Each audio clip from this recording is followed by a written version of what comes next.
আমার নাম উপেন্দ্র বর্মন। গাজীপুরে আমার জন্ম। ছোটোবেলা থেকেই বাবার সাথে মাছ ধরার কাজ করি, জেলে পরিবারের জন্ম। তো মাছ ধরার কাজ করি, পাশাপাশি পড়ালেখা করি।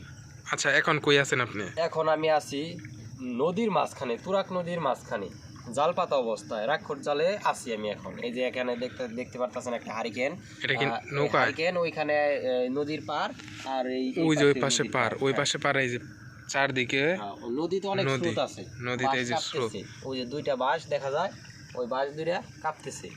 ওই যে ওইটা জালের বাঁশ।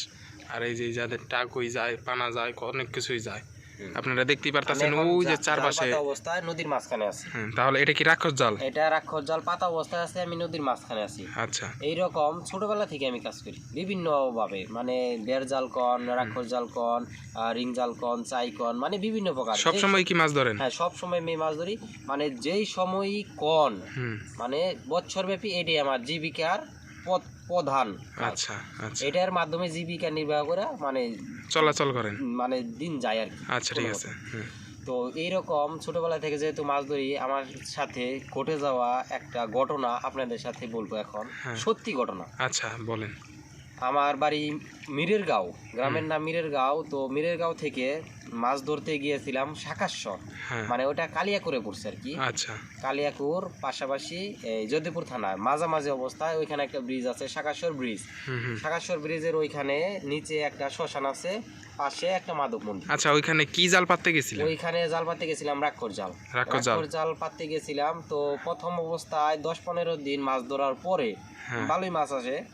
তো মাছ ধরার পরে আমার সাথে একটা ঘটনা ঘটে। ওই দিনের বেলায় বাবাই কলম্বো মাছ বাজার থেকে কিনে আনি। নদী মাছ তো আমরা খাই সবসময়, ভালো লাগে না, তাই সমুদ্রের মাছ বাবাই বাজার থেকে কিনে আনছে কলম্বো মাছ। আচ্ছা, আপনারা তাহলে কি ওইখানে রান্না করে খাইতেন নাকি? হ্যাঁ, নদীর মাঝখানে, মানে আমাদের দুইটা তো নৌকা, দুইটা নৌকা, বড় নৌকার মধ্যে আমরা গ্যাসে চুলায় রান্না করে খাইতাম। আমরা নিজেরাই রান্না করতাম, নিজেরাই খাইতাম, যেহেতু বাড়ি থেকে দূরে চলে গেছি মাছ ধরার জন্য।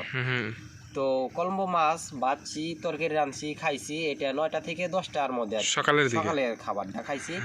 তো খাইছি হইলো শ্মশানের নিচেই, মানে আমরা তো হিন্দু ধর্মের, আমাদের মরার পরে যে শেষ কাজটা করা হয়, মানে দাহ করা হয়, মানে পুড়িয়ে দেওয়া হয়, ওটাকে শ্মশান বলে। আচ্ছা, শ্মশানের উপরেই আছে মাদক মন্দির, মানে এই গাঙ্গের সাথেই শ্মশানটা আছে। তো শ্মশানের নিচেই আর কি, নিচে পাশেই জাল পাতি, আর ওইখানে নৌকাটা বিরিয়ে রান্না করছিলাম। রান্না করে মাছ ভাজা খাইছি। মানে নৌকার মধ্যে সবকিছু রান্না করছেন? হ্যাঁ, নৌকার মধ্যে সবকিছু রান্না করে খাইতো, মানে পারে চাপিয়ে তারপর রান্না করে খাইছি। ওই সময় দিনের বেলায় একটা ট্রলার গেছে, বড় ডোজার, যেগুলা গাং খুঁজে বালু তুলে বা মাটি তুলে অনেক জায়গা দূরে ফেলে দেয়, বড় ট্রলার। তো বিশাল আকার ট্রলার গেছে, জালটা ছাইরা দিয়ে পানিতে নৌকাটা পারে ভিড়িয়ে রান্না করিয়া পরে খাইছি। ওটা কয়টার দিকে হইব? ওটা 9টা থেকে 10টার মধ্যে আর কি, সকালের খাবারটা। তো ওই দিনের বেলায় আর জালের কাজ টাজ করি নাই, ঘুমাইছি। সন্ধ্যার দিকে জাল পাচ্ছি, জাল পাতার পরে রাত 9টা। জাল ওটা কিভাবে পাতে? জাল পাতি দুই মাথায় বাঁধে, দুইটা বাঁশ দিয়ে খাড়া করে দেই নদীর মাঝখানে। মানে এই যে এমন দুইটা বাঁশ থাকবো, এখন পাতা অবস্থায় আছে, দুইটা বাঁশ থাকবে জালের মধ্যে বাঁধা আছে। তো 9টার দিকে, তখন হয়তো বাজবে রাত 9টা। রাত 9টার দিকে জাল টান দিয়ে মাছ গুলা ধইরা বাইচা শুয়ে রয়েছি। পরে রাত 12টার দিকে একটা জাল টান দিছি। টান দেওয়ার পরে, আচ্ছা, জাল কয়বার টান দেন রাতে? একটা রাত্রে জাল 3বার টান দিই। 9টার সময়, রাত 9টা 10টার দিকে, পরে 12টা 1টার দিকে, তারপরে সকালের দিকে আর কি, আজানের আগে। তো মাঝখানে যে টানটা 12টা 1টার দিকে, তো ওই সময় টান দিয়ে ভালোই মাছ আইছে, আইসা বাইসা শুয়ে রয়েছি। কি মাছ আছে বেশিরভাগ আইতো আগে কাজলি মাছ, কাজলি, গাইরিয়া, নিটিয়া, বাগার, সব প্রকার মাছই আইতো। তো বেশিরভাগ থাকতো কাজলি মাছ। তো ওই সময় সবাই ঘুমাই পড়ছে, আমার 2 ভাই, বাবা, আমি। তো আমার ঘুম আসতেছে না হঠাৎ। তো এমনিতেই মানে ঘুমানোর জন্য চেষ্টা করতেছি, হঠাৎ করে দেখি নৌকার পিছনে, মানে পাশায় থেকে ছোট একটা বাচ্চা, ছোট 1.5 থেকে 2 বছর বয়স। এটা কি রাত্রে? হ্যাঁ, রাত্রে। কয়টার দিকে আনুমানিক? আনুমানিক রাত 3টা 3টা 3:30 হবে। তখন কি জাগনা ছিল? তখন আমার ঘুম আসে নাই, মানে একটু আগে ঘুমাইছিলাম, ঘুম ভেঙে গেছে, হঠাৎ ঘুমের মধ্যে ঘুম ভেঙে গেছে। আচ্ছা। তো ওই ছেলেটা দেখি খেলা করতেছে নৌকার মধ্যে, এই রাত্রের বেলায় খেলা করতেছে। তো মানে ওই সময় জ্যোৎস্না রাত, মানে দেখা যায়, মানে আমি তো বুঝতেছি না, যে হঠাৎ ভাবলাম ঘুম ভেঙে যাওয়ার পরে যে এই ছেলেটা কিভাবে আসলো এত রাত্রে। আমি তো নৌকার মাঝখানে, আমার জাল পাতা নদীর মাঝখানে, জাল পাতা অবস্থায় নদীর মাঝখানে অনেক স্রোত, হ্যাঁ, তো অনেক স্রোত।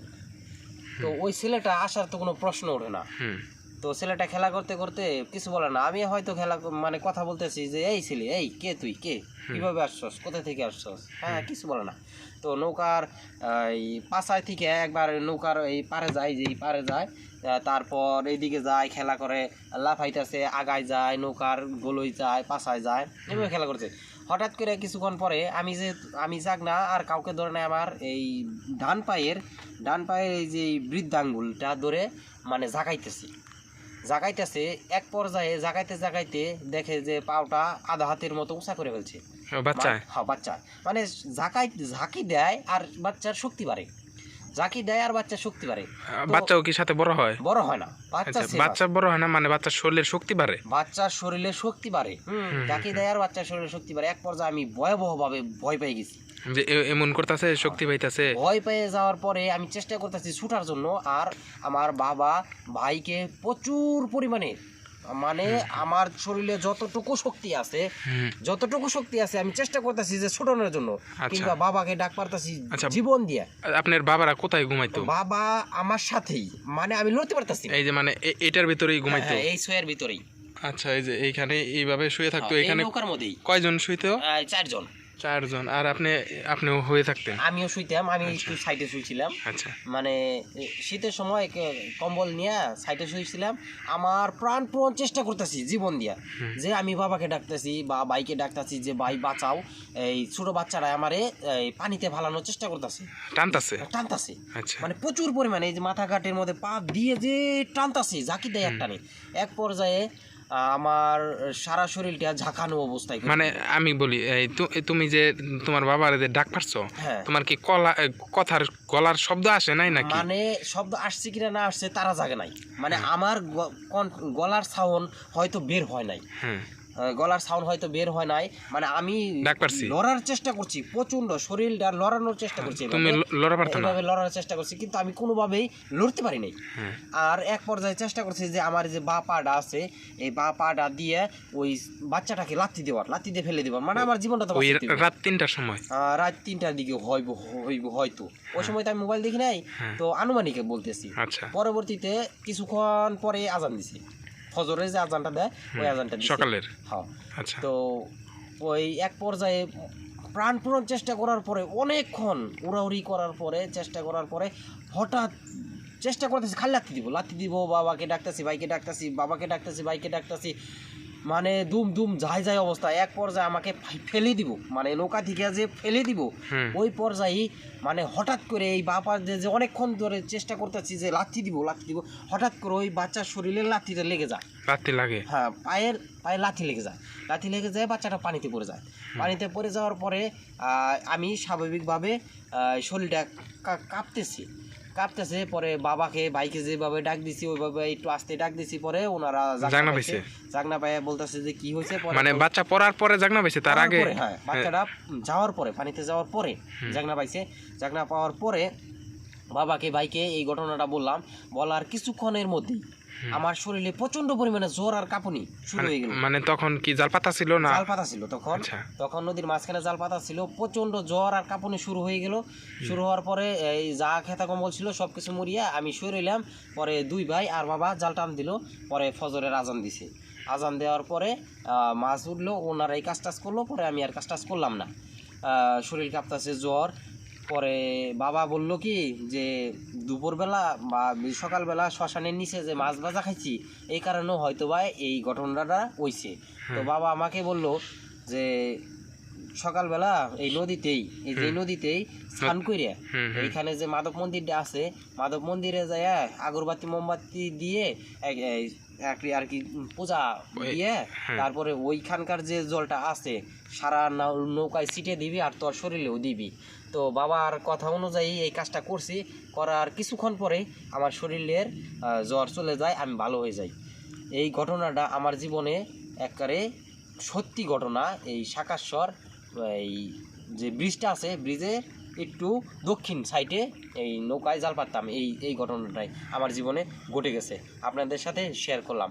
আজকেও আছি আমি এই রাক্ষর জালের মধ্যেই, এই যে হারিকেন দেখতেছেন, রাক্ষর জালের মধ্যে আছে, হারিকেন দেখতেছেন।